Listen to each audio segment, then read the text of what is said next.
like to begin just by, I'm not quite sure how traditional this is in Canada, but certainly in Australia we begin these sorts of talks by acknowledging the traditional owners of the land.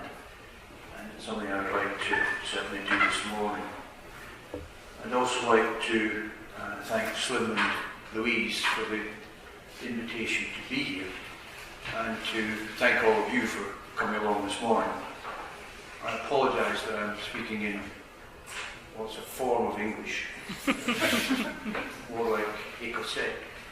And I think the expression is "Je parle français comme une vache espagnole." And I think I've just proved that. I have schoolboy French, at least I think I have, but that's so long ago that I'm really not quite sure. What I'd like to do today is just talk a little bit about some of the issues involved in Australian Aboriginal health. And I think by way of background, it's useful just to say a little bit about myself. I moved to Australia in 1992 from Denmark and from Scotland. And moving to Australia, I realised that if I wanted to continue my interest as a health economist in social justice, then the area to get involved in was clearly Aboriginal health. And while I don't always say it to my health economist colleagues, the reason I'm a health economist is not actually because I'm desperately interested in health, but because I'm interested in social justice. And I think that one of the best ways of, in essence, delivering social justice is to be involved in public health, and to be here in Montreal with its very impressive and very famous public health department really is a joy to me. I've been in Canada before, but never here in Montreal.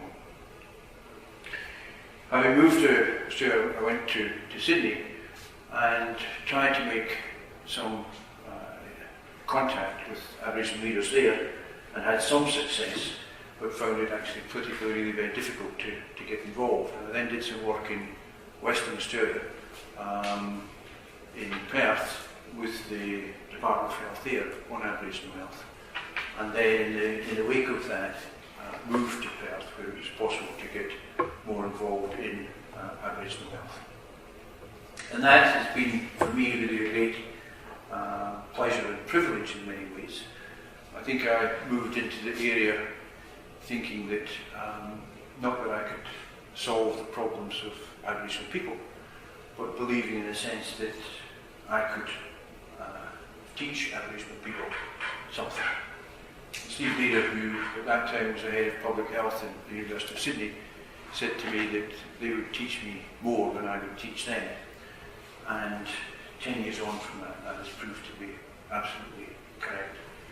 It's a great privilege that my wife and I have very close Aboriginal friends. When my wife and I were married a few years ago, we were gifted an Aboriginal ceremony by Ted Wilkes, who's a very good friend, and his sons and grandsons danced at our wedding and were smoked, and so it was really a very great privilege indeed. And I'd also been adopted into an Aboriginal family in New South Wales, the family of Bobby MacLeod. MacLeod is a good Scottish name, as you will know. And with Bobby and his traditional dancers, the Greenwich dancers, I actually took Bobby and the boys to Scotland, to Aberdeen, to an international festival. We went and visited the clan seat of the MacLeods at Dunvegan Castle on the island of Skye on the west coast of Scotland. The American tourists who were visiting the castle at the time couldn't understand why the hell it was that they were being entertained by Aboriginal dancers. And we then went back to Aberdeen to the festival there, and they took me out into what we call the gloaming, the dusk in the evening, smoked me, danced me, and welcomed me into the family. So I'm Uncle Nulla to that family, to a second family, an Aboriginal family is a great privilege. So a little bit of background there. I don't set myself up as an expert in Aboriginal health. I've only been working in the area for less than 20 years.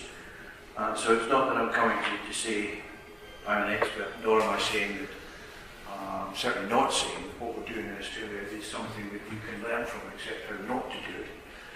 And I feel really sort of very deeply sad about what is happening in Australia with respect to Aboriginal culture and Aboriginal health. And some of my anger about what is being done by governments in Australia, more than by the people in Australia, I think will come out in what I say. And one of the things that I want to talk about today particularly is racism, but really institutional racism, rather than the sort of redneck racism that is an everyday occurrence in Australia, which I think in fact is less of a problem than the institutional racism that we face. And I'll say a bit more about what I mean by institutional racism shortly. But if I were the minister responsible for Aboriginal health and was asked if you could invest in one thing in Aboriginal health in Australia, Gavin, what would it be?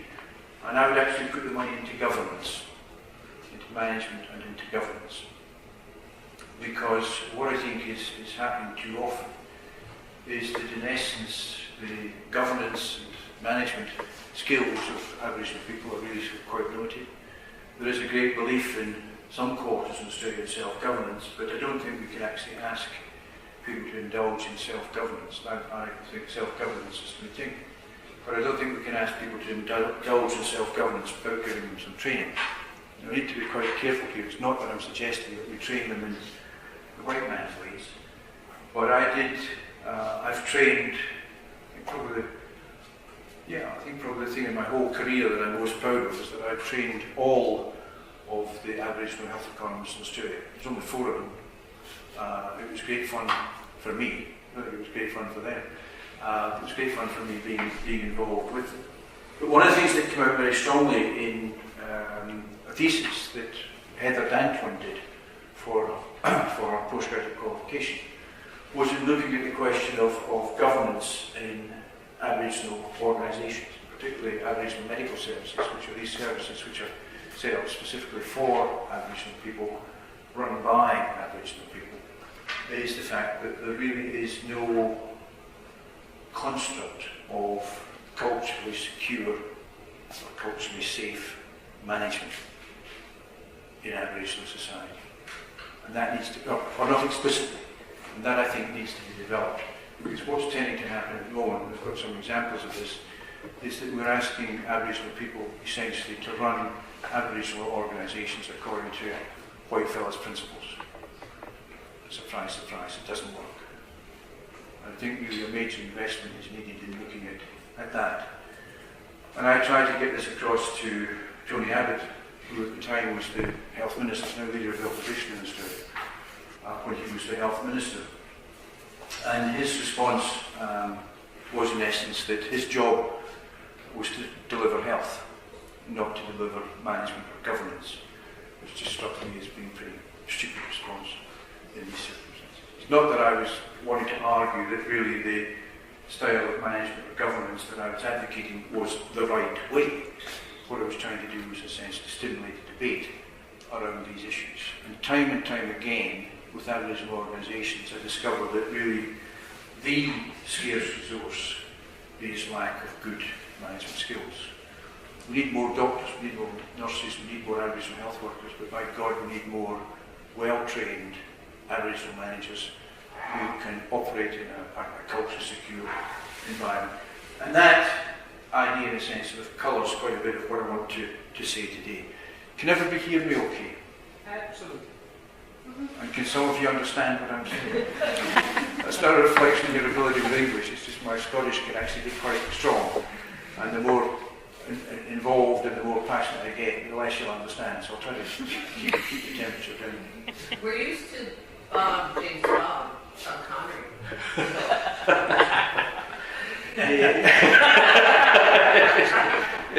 I get a problem with these comparisons because I was at what I thought was a fairly formal, serious meeting in health in Sydney shortly after I arrived in Australia. And there's a fellow at the back who basically sat with this big grin in his face through the whole of my very serious presentation. And he said to me afterwards, God, you sound exactly like Billy Connolly. So he couldn't believe that anything I was saying was actually sort of, meant to be serious. So try if you can to put that image out of your mind. So these are the sort of issues that I want to look at. And I think that the thing that strikes me sort of very, very markedly is that we are, in Australia, still a racist society. And particularly, as I mentioned before, we really have gone down the road of institutional racism. The Australian people, again I'll come back to this, the Australian people, if they're given good information, they're given a sense of responsibility for what is going on in their country, seem to be less racist than our governments. But our governments, both at a federal level and at a state level, really exhibit racism in a way which I think is really quite concerning. I think to some extent as a result of that, but there are other reasons as well, that what we end up doing is actually addressing symptoms rather than causes. And there I think behind that is the sort of issue of being patronising and being paternalistic, that basically we know better. We've known better for over 200 years, and therefore we just go on knowing better. And the extent to which we're actually prepared to listen to Aboriginal voices, I think, is really quite limited. And as a result of that, I think we end up looking at the symptoms and not the causes. And we bring in all sorts of policies to try to get Aboriginal people to stop smoking, to stop consuming so much drugs, etc., etc. Now, I'm not opposed to that, but these are symptoms, I think, of a much deeper malaise. I mean, I think if I were an Aboriginal person living in a remote part of the country, I'd be into the grog in a big way. And I can understand that that's, in a sense, what the reaction is. Very concerning. I want to give you some examples of the problems involved here. I'll come up with some suggestions for solutions, very tentative suggestions, because I need to be a bit careful that really I'm not advocating anything in particular. I really just want to sort of build up a discussion with you. Now, this institutional racism, ways in which racist beliefs have always been built into the operations of social institutions in such a way as to discriminate against, control, and oppress various minority groups. I'm particularly pleased to put that up because Reuben Bolt, who wrote that, is my Aboriginal nephew. That's from his PhD on Aboriginal identity. Now, looking at some of the examples of institutional racism, these are all actually drawn from health services. We could draw them from education, from the justice system and so on if you wanted to. But the overall funding of Aboriginal healthcare is simply not commensurate with the extra need. We do spend a bit more on Aboriginal health than in non-Aboriginal health on a per capita basis. But given the extent of the need that's involved here, it's nowhere near what is really required. And there is, I think, genuine acceptance of that, but no government really is prepared to put enough money in it. I'll just give you some very specific example that I was directly involved in. Derby is the Aboriginal Medical Service in Perth. This is one of these medical services that are set up specifically for Aboriginal people. Non-Aboriginal people can attend, but these are essentially what are called community-controlled organisations, funded by mainly by the federal government, to some extent by the state government, sometimes other funds coming in as well. And this is essentially the health service for Aboriginal people in Perth. Aboriginal people can attend primary healthcare organisation. Aboriginal people can attend a normal GP if they wish. I could attend Derby if I wanted to, but the majority of Aboriginal people attend Aboriginal health services where they exist, and there are relatively few of them across the country. One of the big advantages of these Aboriginal medical services is that they tend to be much more culturally secure. Are you familiar with the terminology culturally secure? Culturally safe? Essentially, these are set up in such a way that the barriers for Aboriginal people in attending them are no greater than for me, as a non-Aboriginal person, attending my GP. So they're set up in such a way that, for example, Aboriginal people feel comfortable in actually providing these services. The cultural barriers are broken down. And that's essentially what we're doing. Now, Derby was really sort of very successful in the services that it set up. And as a result of this, they opened a new clinic on the outskirts of Perth, a place called Midland. But what happened was that they previously had just the one clinic in the middle of Perth. They thought that, well, when they moved, they opened this new clinic on the outskirts of the city, that what would happen would be that those who were currently coming into the middle of Perth would go to the one out at Midland. And they allowed for places for an extra 400 Aboriginal people coming in. But in actual fact, the extra number of people who went to this clinic was 2,200. So to cope with this, wonderful success. But it meant they overspent, because they hadn't allowed for this in the budget. So they were ordered to cut their spend, because they were successful. But they were over budget. So not acceptable. These Aboriginal people, you see, can't control the spending, etc., etc.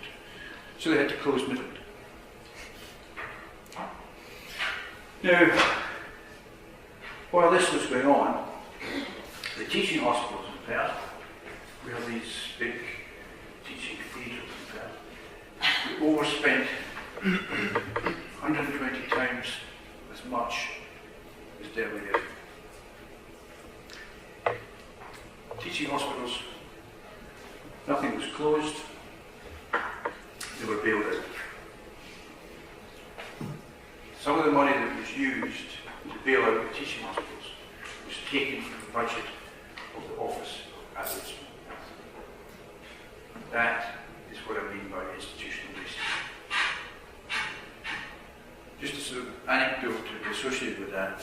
When the Derby area was accused of being overspent, there were management consultants sent in by the state government. These management consultants said Derby Yergin is overspent. I went along on behalf of Derby Yergin and said Derby Yergin is underfunded. Other side of the coin.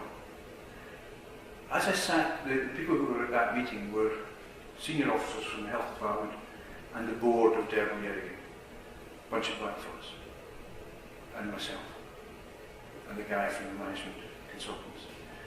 As I sat down, having put forward the argument that they were underfunded, one of the senior bureaucrats whispered in my ear, "Gavin, the trouble with that is that lets them off the hook."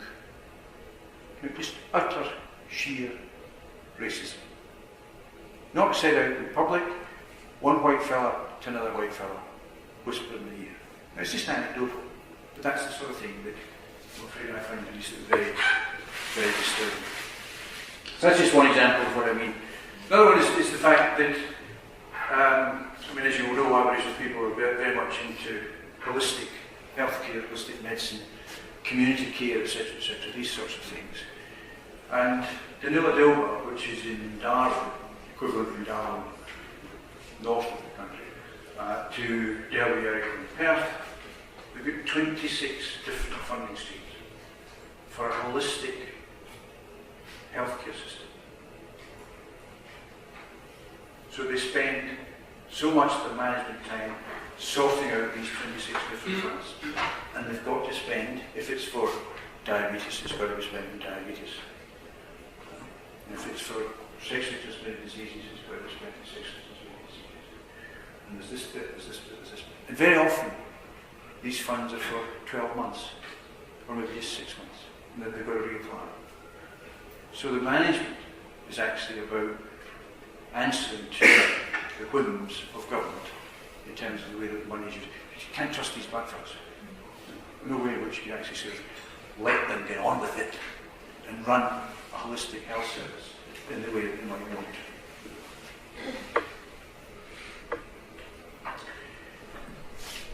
This to me is a really sort of the worst aspect of all.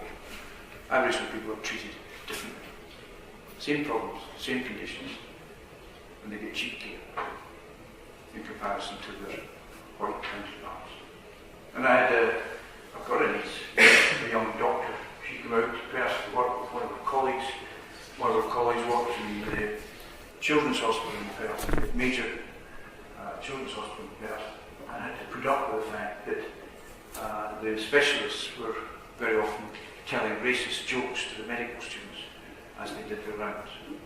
And there's a power issue there. It's actually very difficult for these young doctors to respond to. That's the sort of climate that we have in our hospitals. Kachunka, which is in the very north of Western Australia, a very, very remote area, the amount of spending per capita in primary health care is $80 per year. Double Bay, which is a very affluent Sydney suburb, the only time I've been in Double Bay was a city to surf run, which I've been involved in, actually run through Double Bay, and just be amazed at the sort of size of some of the houses and so on. It's a very affluent part of the city. Spending is $900. The people in Double Bay really are pretty well off in terms of health. The people in Kachunka certainly are not.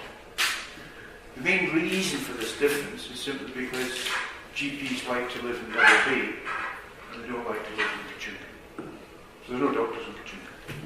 Doctors flown in once a week for a month. So that's why there's such a big difference.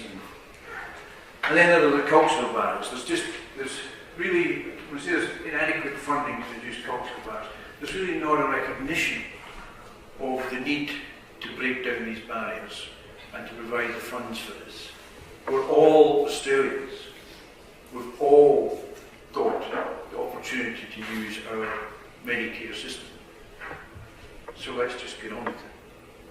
Whereas in fact there are additional barriers, language barriers, cultural barriers and so on, for Aboriginal people to use the services. We did one study which suggested that per encounter for an Aboriginal person to go through a process that was culturally secure cost about 50% more. Now, on the face of it, that seems quite a lot, but the Aboriginal population is 3% of the total Australian population. So even if we did actually provide culturally secure services, the difference in cost would be tiny in terms of the overall budget. Now, let me switch to the issue in a sense of what might we do, not what might we do, but in a sense one aspect of this that I want to touch on, which comes more around to the question of funding and management. Bear in mind, as I think Slim was saying when he introduced me, I'm an economist, but I've sort of sidetracked along the way in terms of some of my economics and some of my economist colleagues. I wouldn't say that excommunicated me, but I think they wonder actually if I'm really still an economist when it's talking about things like social justice and issues like that, which are not the sort of thing that really neoliberal economists talk much about at all. I said you're an uncommon economist who talks about values. Yes. It's bizarre. Yeah. It's just, but I'm not going to apologise. I think it's probably my Scottish heritage actually. Well, Adam Smith was a Scot, remember, so and he is not the right-wing guy that he's very often painted to be. But what I want to talk a bit about now is this question of different types of equity issues of funding and so on.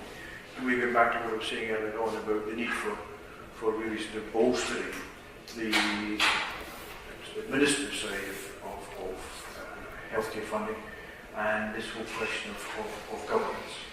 Two types of equity: horizontal equity, which is the sort of most common equal treatment of equals, and vertical equity, a bit of a mouthful, but unequal but equitable treatment of unequals. If we're dealing with Aboriginal health, then really what I think we've got is a situation where we really are dealing with unequals in the sense of Aboriginal versus non-Aboriginal. What I'm really getting at with this is the notion that, I mean, of course people who've got greater need should spend more on it, but that's not actually, I don't think, going far enough. What I'm really sort of getting at here is the idea that if you imagine that you've got these ladders and you give some people who are actually sort of near the top of the ladder some people who are at the bottom of the ladder. The rungs are same distance apart on the ladders. So going up one rung is the same distance. But the value that we would attach to moving people up at the bottom is much greater. That's the idea of vertical equity. Essentially, if people are down at the bottom, to give them some increase in health, the society as a whole values more highly than if people are already relatively well off. So an extra year of life for people who already have many years of life valued less than those whose expectation of life is much less. So we spend much more to raise this mob up by 1 year compared to this group who are already doing very well. Get the idea? It's a very simple idea, but I think it's very important. Originally, well, I don't know if it's original, but it certainly comes from the work of Amartya Sen. Now, what I'm really getting at is that I think with respect to Aboriginal health, we've got to get into this issue of vertical equity. Slim's right, I talk about value, because what we're talking about is these rungs of this ladder, moving people up here, moving people up here. You might never get equal, but what you're doing, people at the bottom, you're moving them up faster.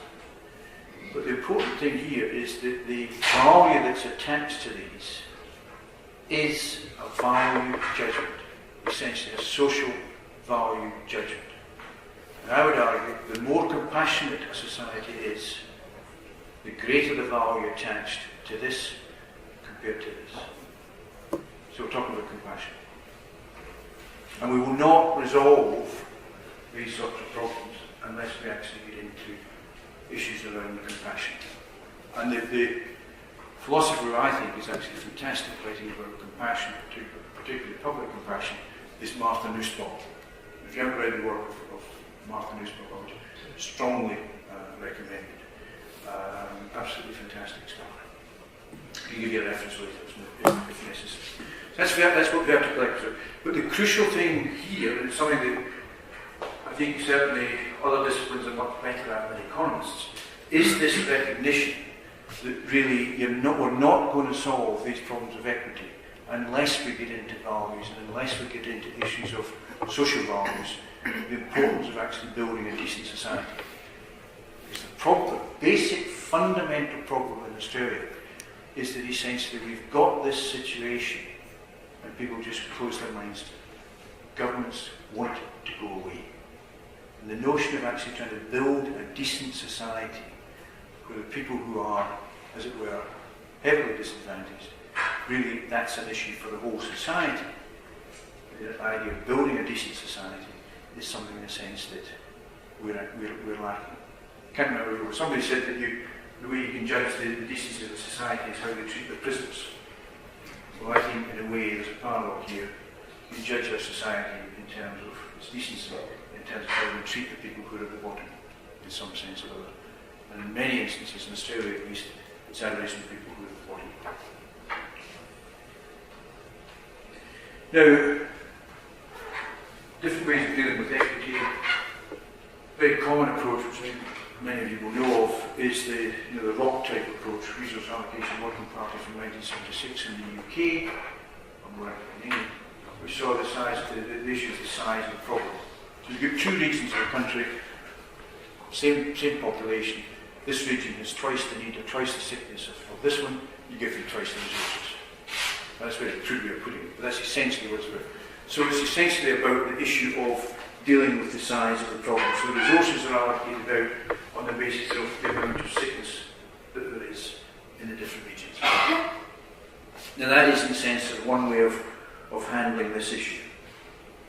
So it's really actually concentrating the whole question of the size of the problem, the amount of sickness. That's okay, up to a point. But I think it's a somewhat questionable philosophy. Because I think what one really wants to do is to say, how much good can we do? What's the point of throwing money at a problem if we're not actually doing much good? So we want to look, in a way, at the efficiency of the resources.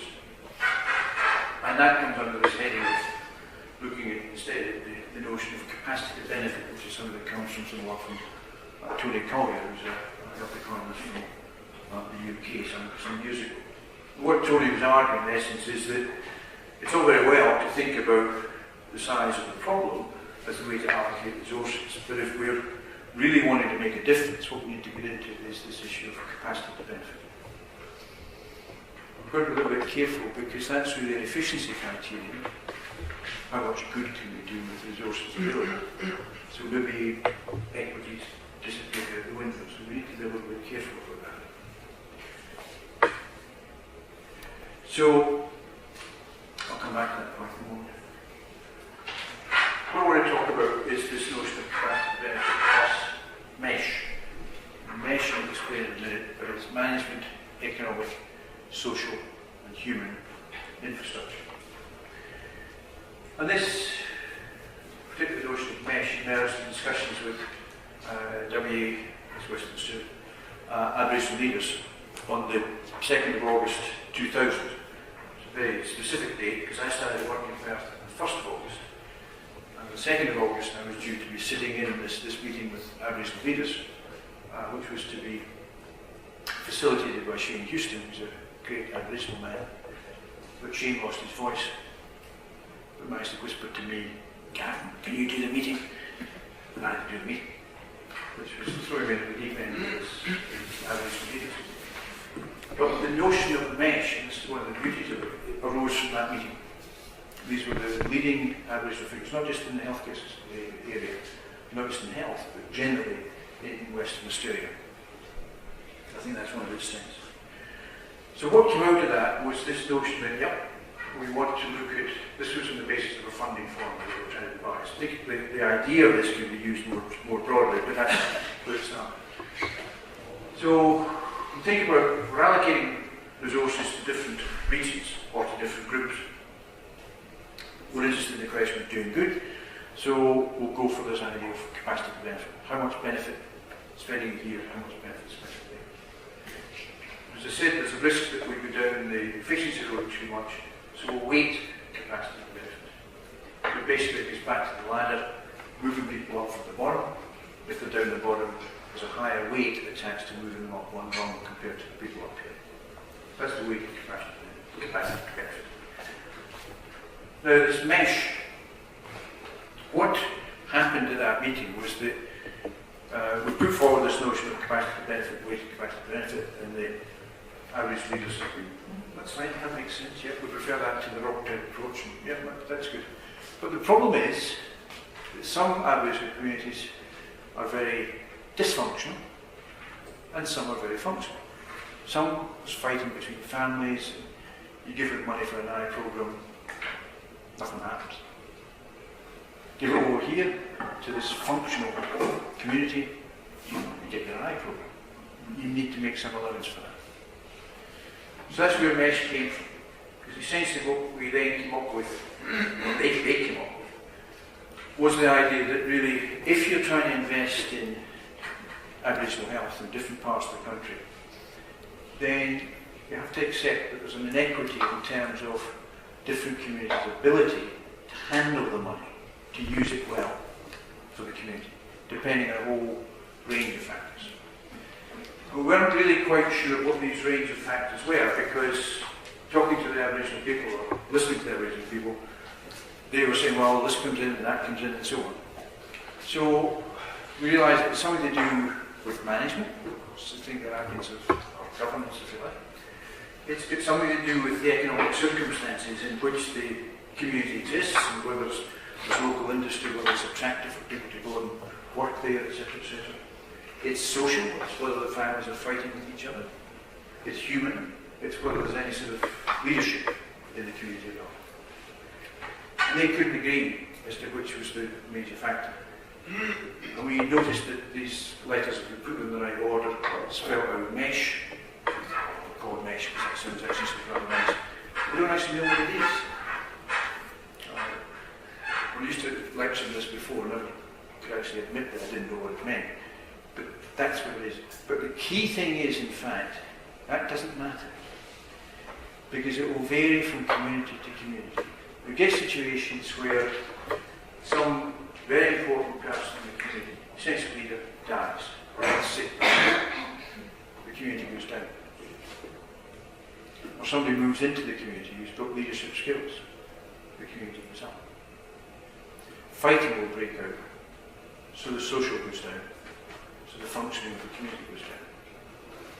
Or there's some reconciliation, so the social goes down. So this is not, this mesh, whatever it is, the components, the importance of the components will vary from community to community. This was picked up by, very nicely actually, in some respects, by the South African government. But what they did then was in a sense to put out a sort of edict to all districts in South Africa saying this is what meshes, as opposed to actually reflecting the fact that really there needs to be a variation in what is actually going on in the different communities. And then there will be cost variations, but that's fairly obvious, so we won't bother too much about that.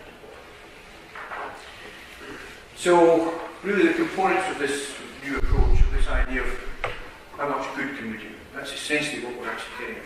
One of the important things about this, how much good can we do, I've, in a number of situations in talking, not just about Aboriginal health, but more generally, is got into the business of actually asking groups, for example, to talk recently at the conference of the Women's and Children's Hospitals in Melbourne. And I posed the question, what's the good of the hospital? Because essentially that conference was about measurement, and what was being put forward as to be measured was what was measurable. And things like actually allowing for a hospital being family friendly, which is kind of difficult to measure, but it's actually very important, or could be very important. These sorts of issues just went out the window, because in this part of the 21st century we got obsessed with measurement. And it only counts if it's measurable. But the good of a hospital, for example, is much broader than the things that can be readily measured. We want caring institutions, we want compassionate institutions, and so on. Difficult to measure, but they matter. And I think just try to build that in as well. So this business about how much good can we do, the other bit of this is that it's really up to the Aboriginal community to define the good. On an informed basis, a critically informed basis. This isn't just a sort of puff of public fancy. It's actually trying to find out, in a critically informed way, giving good information, what Aboriginal people want. We did some work in the Torres Strait, which is the roughly top right-hand corner of Australia, looking at essentially something along these lines. And we were told in advance that, if you ask Aboriginal people what they want, they always say doctors. And we gave these communities all sorts of choices. One choice I remember was essentially they could have a doctor, or they could have a detox unit, plus better transport to the local hospital. They didn't choose the doctor. They're actually giving people good information about the choices involved, saying, well, and this is the cost. If you have a doctor, it will cost X thousand dollars. But instead of that, you could use that X thousand dollars on this, and this. What do you want? Another one was that they wanted nets over the water tanks from the health service. Not something that I would have done. But there was a lot of stray horses ran through this community, and ducked the water tank. So they wanted nets over the water tank. Another community wanted an Aboriginal funeral parlour. What else service budget? I would have thought of it. And this was a choice. You can have this, or you can have this. You chose the Aboriginal funeral parlour. So actually getting the community involved, not only in the sense that I think it's morally right to do that, but these are, what they choose, they're much more likely to use. Give them. It's a classic in Darwin in the north. There was an old people's home for Aboriginal. I don't know what the position is now, it's about 10 years ago. There's an old people's home built. For 5 years at least, there was no Aboriginal person in it. Because it was built on land that Aboriginal people just wouldn't go near. Maybe just to have asked them why they didn't go down here. Anyway, we take capacity benefit, I've explained. measure, explain, and the cost basis. So that's the sort of different approach. But the big thing about this to me is this component of actually trying to get some different governments that will actually allow Aboriginal people to run things as they think they should be run, on an informed basis, but in a culturally secure way. That's just sort of roughly giving you sort of a picture of what's happened with Aboriginal health and safety.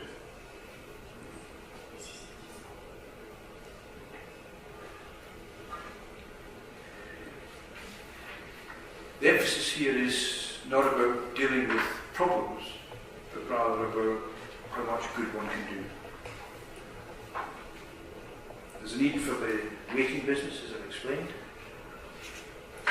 and that's the mesh stuff and the cost issues. If one does go down this road, then in terms of any formula allocating out the resources, you've then got to reach a decision really about the extent to which you invest in good governance and the extent to which you use the money to build up the services in terms of actually delivering health outcomes. And one would hope that eventually over time what will happen is that the balance will switch to the delivery of outcomes, because you built the governance structure, so you spend less on that and more on the actual delivery of services. The study in WA used that ratio of 40 to 60. There was nothing magical about that. That was just the basis of that there. We'll just skip over that just now. One of the particularly interesting things to me about this is switching, in a sense, is the extent to which Australian people as a whole want something done about this problem, the Aboriginal problem. And one of the things that I do with essentially another hat on is these citizens' juries. Now, I think you'll be Canadians, you'll be familiar with citizens' juries, but in the wake of Roman often. So, but essentially, citizens' juries randomly select the citizens, bring them together, give them good information, addressed by the experts, you quiz the experts, and then they're asked to say essentially, well, what do you want from the health service, or how would you define equity, or whatever. So they're given good information, they're randomly selected, which is absolutely critical. This is not a public meeting where people wander along and express their grievances, etc., etc. It's supposedly when you're trying to get something that is representative of the community as a whole, and you push down their throats the notion that they are citizens, not as individual consumers, but as citizens. That's interesting the way if you ask people, I don't know if it's like in Canada, but in Australia certainly, if you ask people to be citizens, they puff out their chests. Because they don't get a chance to be citizens. You know, this neoliberal world, we're all consumers. That's all. You know? The notion of citizens, good heavens, it's just lovely to be a citizen. So, I've done some of these juries. One of these was looking at the question of inequity. And the three issues that were concerned with were Aboriginal versus non-Aboriginal, rural remote versus metropolitan, and aged care versus other. These were decided in advance and given to the jury. So, cutting a long story short, what was interesting was that this is the one that went on in terms of priorities.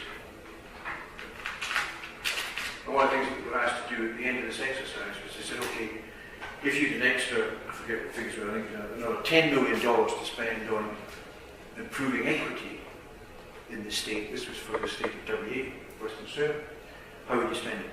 And they spent the vast majority of money on the first one. Interesting in this context. People, and this has come out in other, I've done 10 juries now, not all of them have been able to get into this particular type of issue, but I think about 6 or 7 of them have. Every time these juries want greater equity, and almost all of them want the priority within greater equity to be Aboriginal. Giving good information and understanding, oh, I didn't realise it was that bad. That's dreadful. We need to do something about it. That's essentially what's this reaction we get. That's so important. To actually break down this notion in the sense that individuals in Australia, or population in Australia, are racist. So I think if they're given good information and asked to be responsible citizens, respond differently. One of the things that I get with these citizens' juries, you don't need to read all that, but you can see it's actually a very sophisticated definition of equity. This is a definition that came from these randomly selected citizens. Definition of equity. And I've studied equity for most of my career, it stretches back more or less to the 18th century. I've never seen a more sophisticated definition of equity. From WHO, PAHO, whatever. Fantastic definition. And I use this because so often I hear people say, especially members of medical professions, say, can't leave these decisions to doctors, to the population. And indeed, after one of these juries, when I wrote in the local newspaper about the findings that came out of it, the president of the state Australian Medical Association responded by saying, there are some decisions that are just too important to be left to the public. But at least they're honest in their views. This is really what citizens' juries are about. I won't worry too much with that, so at least I've run through that already. Now, one of the things that sort of get into here is the question, these vertical equity issues. Can we actually quantify that? I haven't done much of this, but what we're getting in the very little work that we've done is this business about the rungs of the ladder. The weight that the public, the informed public, attach to moving Aboriginal people up a rung compared to non-Aboriginal people, the weight is 2 to 1. Big. And then these are some of the others that come through as well. So we can actually get some quantification of that. And just in summary, racism is a problem, especially I think institutional racism. And I'm greatly heartened, I mean some of this is pretty depressing stuff. I'm greatly heartened with the fact that you get these randomly selected Australians sitting together, talking things through, discussing things, reflecting and so on, and racism disappears out the window. I don't know whether it's that they really care about Aboriginal people, or whether it's they care about being Australian, and they think, this is un-Australian to have this going on in a rock. I don't know. I'd like to think it was the former, but I don't know. But I think we do need to tap into this much more. We certainly need to do much more in Australia with respect to getting at Aboriginal preferences, because I think these would lead us down a very different road. And I think this notion of going down the road of improving governance doesn't have to be this mesh approach, but I think that idea of improving the governance based on culture-secure ideas from Aboriginal people is the way to go. What I'm hoping in the light of that is that there'll be some feedback where I can learn much more about what's happening in Canada. But thank you for your attention.